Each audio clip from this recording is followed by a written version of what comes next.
All right. Hello, Debbie. You just walked out the door and I'm sitting down to film this now because I want to make sure you always get your videos when you are supposed to. So, this Hannon exercise is going to strengthen the tendons with these two fingers and the tendons with these two, which are already strong, but it's going to help with dexterity with these and really help with strengthening as well for these weaker ones. And this is Hannon exercise number 1.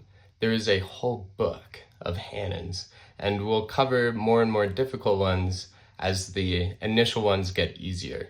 So let me just play it very slowly without talking at all, and I think from this angle you'll be able to clearly see which keys I'm playing with which fingers. So make sure you're looking at that.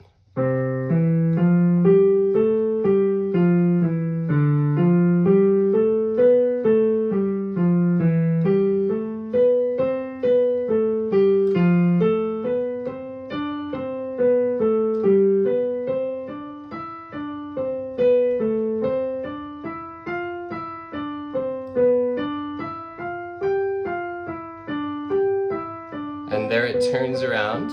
And now we're skipping a white note from the top, the first note on top, to the second note going down. Between those two, we skip a white note. And then here our last one will start right there on the A because we're skipping that G, which means the 4 notes we have left will bring us to C. So a couple notes on this exercise. It's gonna be very important that we do this in a very even way. So what we don't want is, and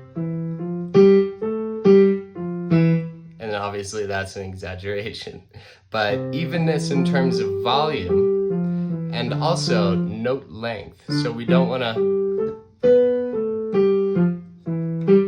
have some notes be short and some notes be long. If we do it staccato with all of the notes being short, we want them to all be that way. Just like that. Or if we do it legato with the notes being long, we want to make sure we're holding them until the very next note lands instead of staccato, where it's like we're touching a hot stove and it comes right back up. I want you to practice these both legato and staccato and just try to have a consistent volume for both, kind of just medium, a little more than soft, just like this. And the other final variable for evenness that I want to discuss here is, of course, rhythm. Maybe more important than anything else, our rhythmic evenness. It really is more important than anything else. And so we can set up our metronome, and I think, so for doing this at a beginner pace with both hands, I want to start really slow.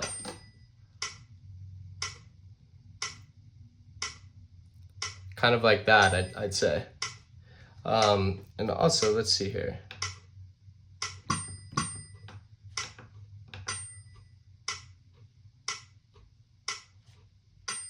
Okay, cool. So this is 60 beats per minute, and you can look up on YouTube metronome 60 BPM, and it'll pull this up. And here's how it'll sound.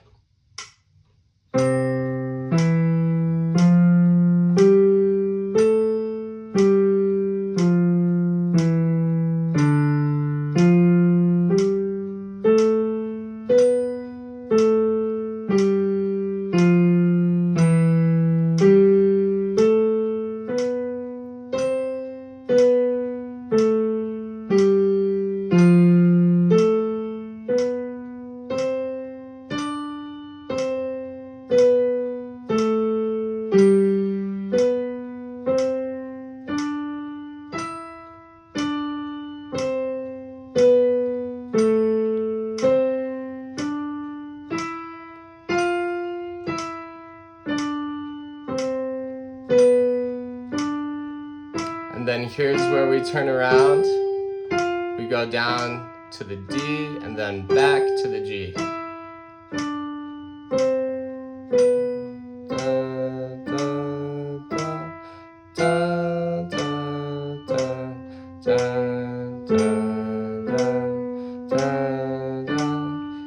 Just like so, skipping from the first note of each little pattern to the second, just like we did on the way up. But it's just kind of in reverse now.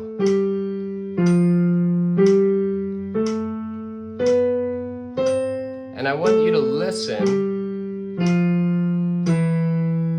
for when it feels like it's about to end. Your ear might be able to tell you. Right here is the final one.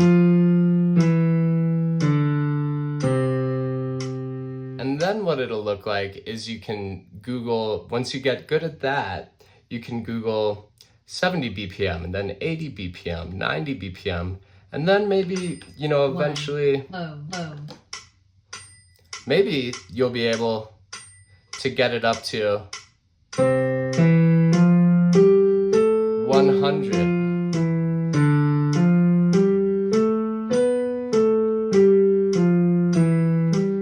Gotta remember our technique, and by that I mean our hands, the angle of our fingers, right? We're keeping it nice and relaxed. Nice and relaxed the whole time, and giving a nice, elegant arch to our fingers. We turn around right there, and the pattern begins in reverse. Just like so.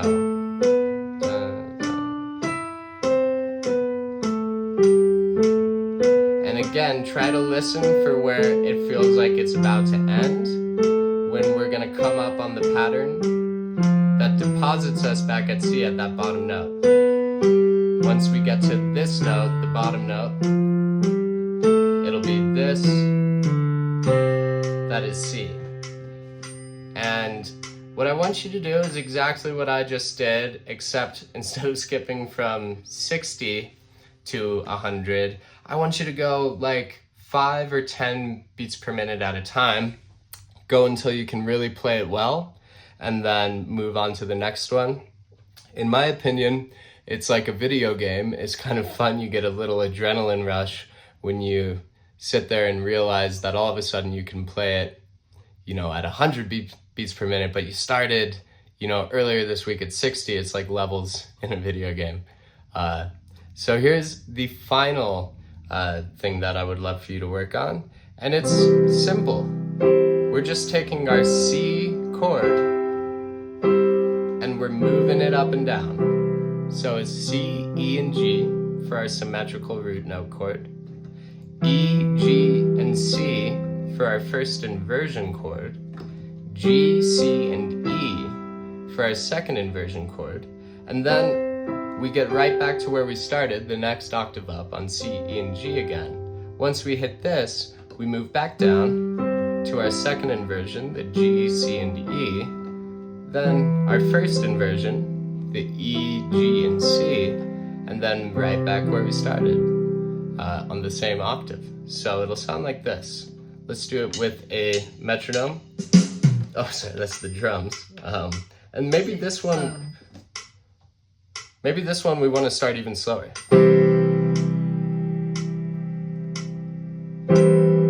Right? Instead of doing one note on every little beat, we're doing one every 4. And this is at 60 beats per minute. So we're counting out loud. 1, 2, 3, 4. 1, 2, 3, 4. 1, 2, 3, 4.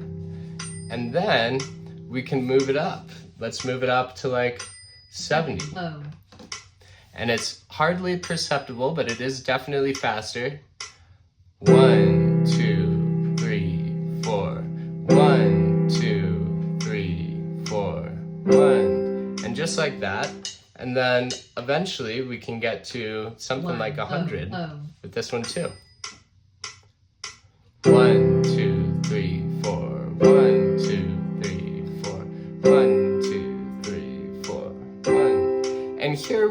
want to make sure that we're using just the same 3 fingers for every chord. So on the right hand, that's the thumb, middle, and pinky. And on the left hand, that's the pinky, middle, and thumb.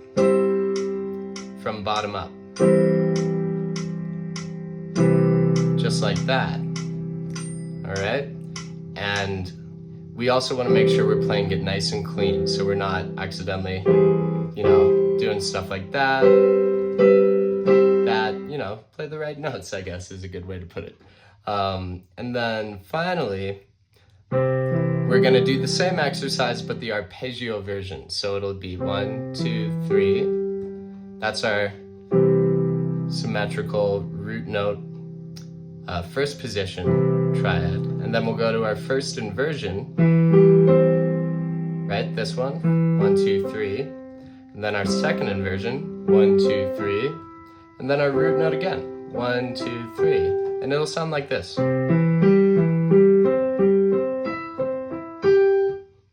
And now we're sounding like a classical pianist, right? And then we want to do it back down. Ooh, I messed up my fingering. It's the same as when we were doing this with the fingering, by the way. We want to keep it with those same 3 fingers for every chord. Just like that. All right, see you soon, Debby.